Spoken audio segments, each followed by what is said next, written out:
Eventually, Pharaoh let the Jews go, as documented in the book of Exodus, but after the dramatic and miraculous escape into the wilderness, they lost faith in the God who had liberated them, and after just 2 months in the wilderness, they were drawn back to the worship of false gods in the desert, the same gods that they'd been surrounded with all their lives in Egypt. While Moses was at the top of Mount Sinai receiving the 10 Commandments from God, the people at the foot of the mountain began to wonder if he was ever coming down again. They lost faith and demanded that new gods be made to show them the way. They built a golden calf and claimed that this was the God that had led them out of slavery. Now, why a golden calf? Well, remember that Nimrod was represented by a bull and had a crown of bull horns because the Chaldean word for ruler also meant bull. Thus a bull was chosen to symbolize Nimrod in his worship, and gold was chosen because gold was a depiction of the color of the sun. Incidentally, have you ever wondered why Satan is often depicted with bull horns coming out of his head? And have you ever wondered why Hindus regard bulls as sacred? It seems random, doesn't it? But now you know. Look for the threads, connect the dots, and you'll always end up back at Babylon. With your understanding of Babylon from the series so far, you should begin to see connections you hadn't seen before. Following after the abominable patterns of worship set by Nimrod and Semiramis, which included sexual rituals and fornication, Moses returned from the mountain to find the Israelites defiling themselves by reveling in this kind of behavior. They defiled themselves in every sense by worshipping this satanic god, allowing idols into their camp, and in the depraved acts they perpetrated in his name. Now we have already seen examples of the cancerous spread of wickedness in the world, and the same was threatening to happen amongst God's chosen people here. Moses had to take swift action to purge the camp. A little yeast is quick to infect the whole batch, and the Jews simply had to be kept holy. They were absolutely vital to God's master plan of salvation for the world. If they too were lost to paganism, there was no hope for mankind. The whole world would be doomed to hellish misery and destruction. If the Jews did not survive as a righteous people devoted to God, then there would be no people group through whom Jesus could be born. The Messiah, who was destined to die on a cross for the sins of the world, overcoming death and Satan in the process, to free mankind from the yoke of slavery it was currently under, could not come. The Bible that tells us about those events would never have been written, meaning we would be without hope. The very existence of hope, life and liberty hinged on what happened to the Jews. It was that important. Moses made a tough decision. He asked all those who were on the Lord's side to come to him. They were then told to strap on their swords and kill those who weren't. Around 3,000 died that day. This incident is used by modern atheists to portray God as a bloodthirsty monster, unworthy of worship. But if those 3,000 hadn't died, and the Jews had turned to paganism and Jesus hadn't come, I doubt if there would even be a world today. And if there was, it would be hell on earth. Satan would be running amok, and there would be nothing but wickedness, depravity, pain, and misery. We only have to look in further detail at some of the practices associated with the ancient gods to get an idea.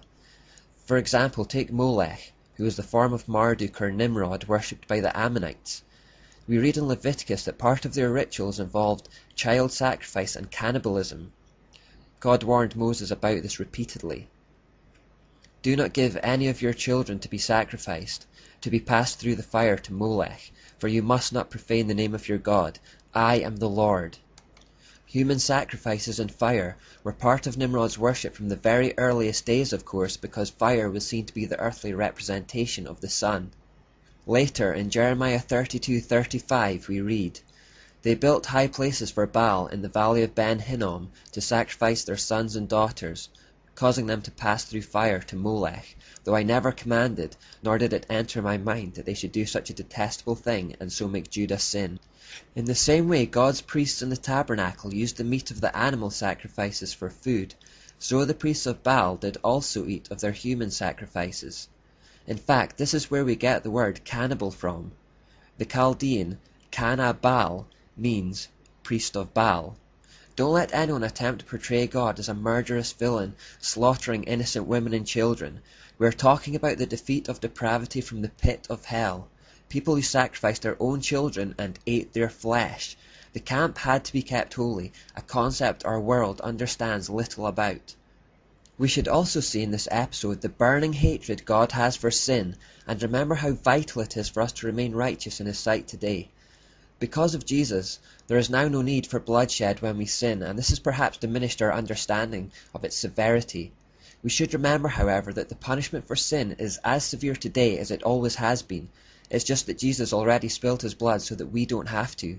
When we sin, we deserve death just as much as those Israelites who turned away from God. Thank Jesus He has taken the punishment on our behalf.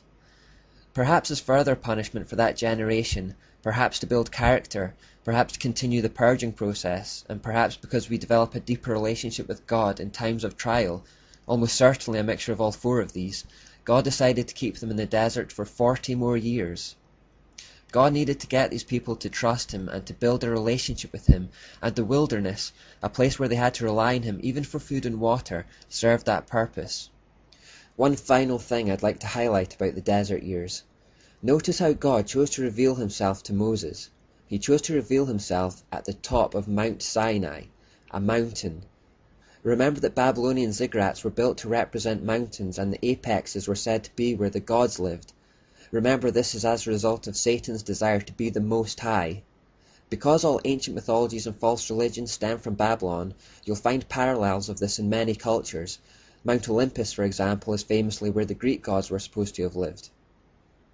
The fact that God revealed Himself to Moses at the top of a mountain clearly echoes this idea. It is likely God did this so the Israelites could understand what was going on when Moses ascended Sinai. They were used to the idea that deities lived at the top of mountains. This appears to be God using what they already knew to communicate that He was their God, talking to them in a symbolic language they could understand. And since ziggurats were built by man to glorify man, and their gods were said to reside there, God was showing His superiority again by revealing Himself atop a mountain that He'd made, a real one, and on ground that was so much higher than any ziggurat. What God was saying to His people is that He was the real Most High. Just to connect some more dots with this, remember that Jesus' most famous sermon is the Sermon on the Mount. This wasn't an accident. By choosing that location, He was subtly revealing Himself in the symbolic language to be God. You see, the Bible starts to reveal extra layers when you understand the nature of the battle.